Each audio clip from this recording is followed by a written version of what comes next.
Équipe 2 égale M1 a mis les écrans tactiles sur le banc d'essai. Nous les avons tous passés au crible.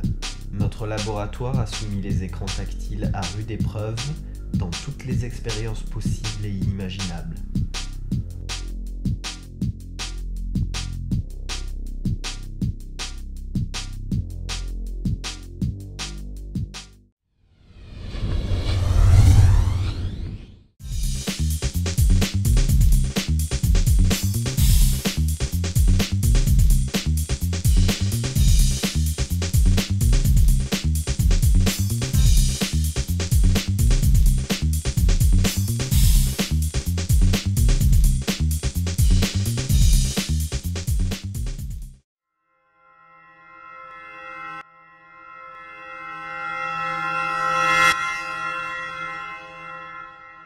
Contrairement à ce que nous pourrions croire, le tactile n'est pas une technologie récente. En effet, l'invention du premier dispositif tactile remonte à plus d'un demi-siècle. C'est en 1953 que les premiers capteurs capacitifs font leur apparition. C'est Hugh Lecaine, un musicien canadien, qui les a mis au point pour contrôler le timbre et le volume de l'instrument qu'il avait créé par simple pression. Cette invention est reconnue comme le premier dispositif tactile de l'histoire. Dans les années 60, un universitaire de l'Illinois imagine un écran tactile à technologie infrarouge pour permettre aux étudiants de l'université de répondre à des questionnaires directement en touchant l'écran d'un ordinateur. Le projet est baptisé Plateau. Ce n'est qu'en 1972 qu'un prototype est commercialisé par IBM. En 1971, Sam Hurst conçoit le premier écran résistif. Le besoin de ce chercheur était de pouvoir effectuer de la saisie sur ordinateur à grande échelle. Puis, en 1973, il fonde sa société Hello Touch Systems. En 1982, Nimish Mehta, chercheur à l'Université de Toronto, imagine le premier système multitouch, c'est-à-dire un dispositif capable de comprendre et d'interpréter plusieurs points de contact de façon simultanée. En 1984, la société Bell Labs crée le premier écran multitouch. Il s'agit ici d'un dispositif tactile multitouch couplé à un dispositif d'affichage. En 1986, le premier système bimanual est inventé. Il s'agit d'un dispositif contrôlé par les deux mains de façon simultanée mais indépendante. Chacune des mains a un rôle différent. En 1991, Bill Buxton conçoit la technologie bidirectionnelle. Jusqu'à présent, tous les systèmes avaient deux couches bien distinctes, une pour recevoir les événements tactiles et une pour afficher les résultats. Cette nouvelle technologie permet de coupler ces deux couches. En 2001, la société Mitsubishi Research Labs introduit son écran Diamond Touch et par la même occasion les gestes complexes. L'écran est maintenant capable de comprendre l'angle d'approche, la direction ou la vitesse des doigts sur l'écran. En 2003, le premier écran multi-utilisateur fait son apparition. L'Université de Toronto invente un dispositif qui peut analyser et interpréter les actions de différents utilisateurs simultanément sur un seul et unique écran. En 2006, Jefferson Hahn développe une nouvelle technologie pour interpréter les événements tactiles. Cela lui permet de mettre au point un mur tactile multitouch et multi-utilisateur. Cela fait de lui une référence dans le domaine et dans la foulée, il fonde sa société Perspective Pixel. En 2007, c'est l'apparition de solutions tactiles grand public avec l'incontournable iPhone de Apple et Surface de Microsoft. Cela pousse fortement le développement des technologies tactiles dans le monde. En 2008, la société N-Trig développe à grande échelle des écrans tactiles pour des tablettes commercialisées notamment par Dell. Ces écrans ont la particularité de pouvoir interpréter les touchés de pointeurs conducteurs ou non, grâce à des stylets spéciaux. Et pour finir, en 2010, c'est le lancement du marché des tablettes tactiles suite à la sortie de l'iPad. Certains professeurs iront même jusqu'à déclarer que le PC traditionnel est mort avec l'arrivée des tablettes et des smartphones.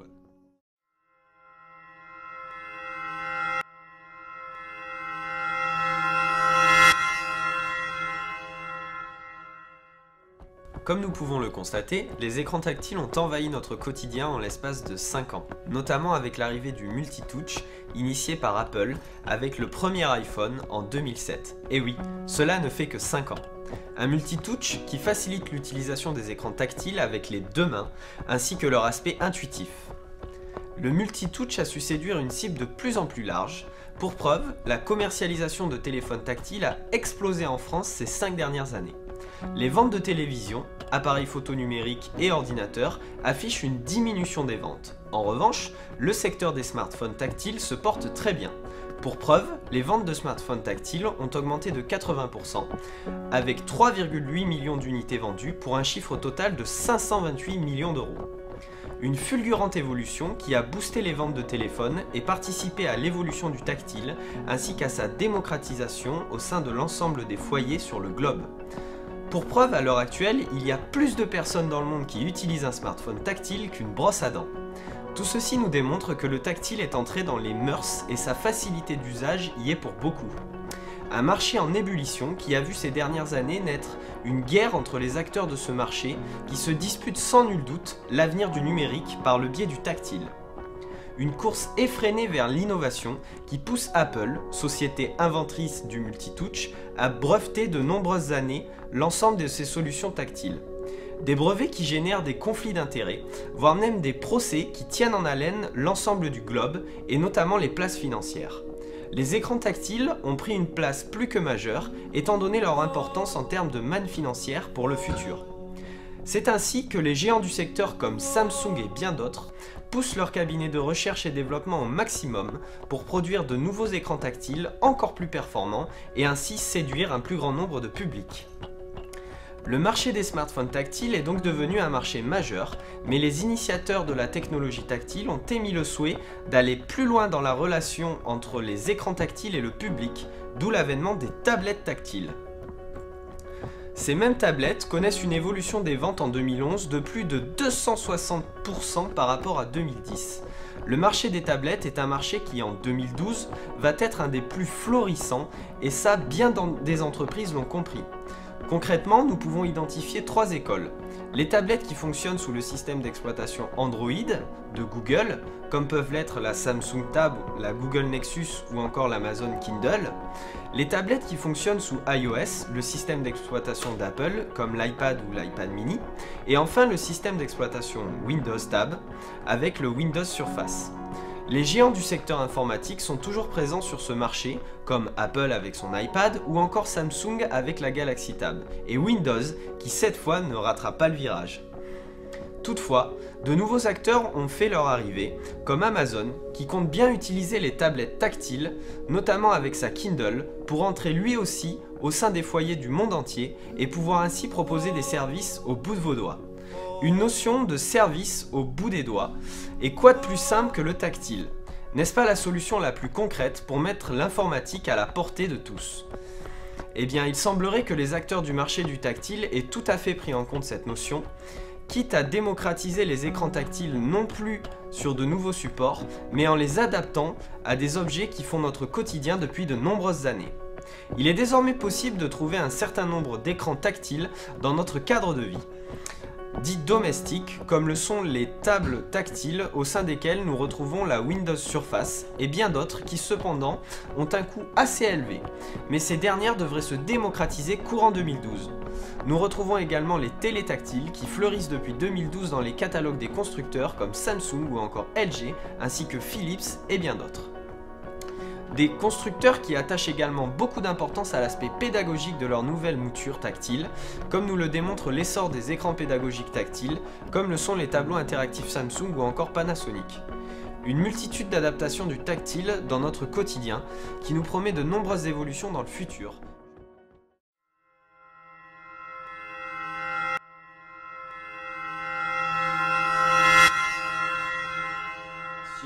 Les composantes d'un dispositif tactile. Il y a deux technologies existantes. Celle dite Single Touch. L'écran ne peut reconnaître qu'un seul point unique de contact, ainsi il ne peut y avoir qu'un seul utilisateur. Celle du Multitouch. Il peut y avoir plusieurs points de contact, et donc plusieurs utilisateurs simultanés. Mais alors, quelle est la différence entre Multitouch et Multipoint? Le multipoint, il peut y avoir plusieurs points de contact indépendants, cela équivaut à plusieurs clics de souris par exemple. Le multitouch, il y a une détection de la zone dite de contact grâce à une reconnaissance par pression, angle d'approche et type d'objet entré en contact. Cela permet alors une interprétation des gestes de l'utilisateur. Les écrans tactiles fonctionnent sous une architecture de 3 couches. Il y a d'abord le dispositif de pointage, c'est la couche permettant la réception des informations. La technologie capacitive, cela fonctionne par un courant uniforme qui parcourt la surface de l'écran. En touchant ce dernier, l'utilisateur soutire une partie du courant. Ainsi, le point de contact est calculé en fonction de la valeur du courant aux 4 points de l'écran. Exemple d'application, borne extérieure, station-service, iPhone d'Apple. La technologie résistive. Elle fonctionne par un système de 2 couches conductrices qui sont séparées par un isolant. L'utilisateur applique une pression et crée ainsi un contact. Exemple d'application, baladeur Arcos, Nintendo DS ou GPS. La technologie infrarouge, composée de diodes infrarouges qui créent un faisceau lumineux dans la surface de l'écran. En touchant, l'utilisateur coupe le faisceau en X et en Y, ainsi sa position est repérée. Exemple d'application, le PC tactile TouchSmart d'HP. Et pour finir, la technologie dite à ondes de surface.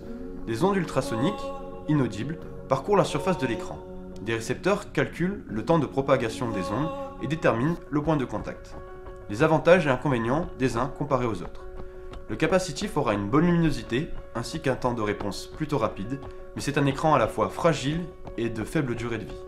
L'écran résistif sera moins coûteux, il permet l'utilisation de tout type de support de pression, et les temps de réponse sont corrects. Cependant, c'est un écran qui sera moins lumineux, fragile et d'une longévité moyenne. L'écran infrarouge a une bonne luminosité, accepte tout type de pointeur, et en plus de cela, il a une grande longévité. Cependant, il peut poser problème car il détecte un contact avant le toucher et le temps de réponse sont faibles. L'écran, le dernier, l'écran à ondes à surface, possède une grande luminosité, une bonne longévité, mais sera très sensible aux rayures et à la poussière.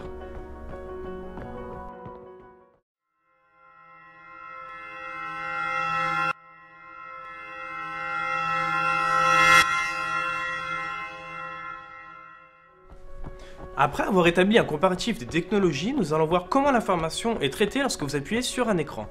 Ceci se nomme la couche logicielle. Pour être plus clair, nous allons voir comment votre smartphone interprète quand et où vous appuyez sur l'écran, pour vous afficher une animation visuelle. La première couche à intervenir est une couche de contrôleur, driver, qui permet de faire le lien entre la couche hardware, l'interface et le système d'exploitation. Ensuite vient l'OS compatible, cette couche est le système d'exploitation en lui-même. Le terme compatible implique que le système soit conçu et programmé de telle sorte qu'il soit capable de comprendre et d'interpréter des événements tactiles et multitouch. Puis vient le corps API, Application Programming Interface, qui signifie interface de programmation, qui permet aux applications de manipuler des événements dits tactiles.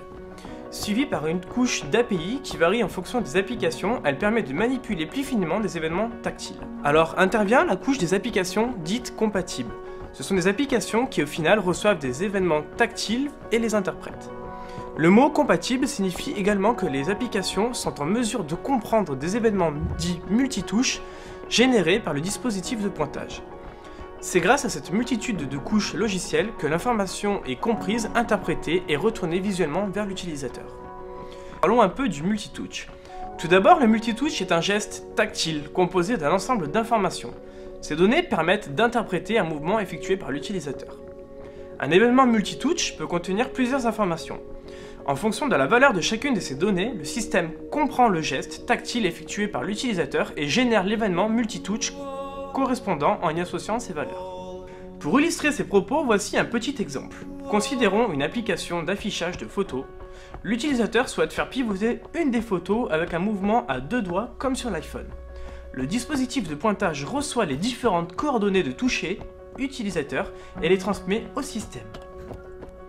La couche d'interprétation identifie le mouvement grâce à la position initiale, la direction et la position finale des doigts.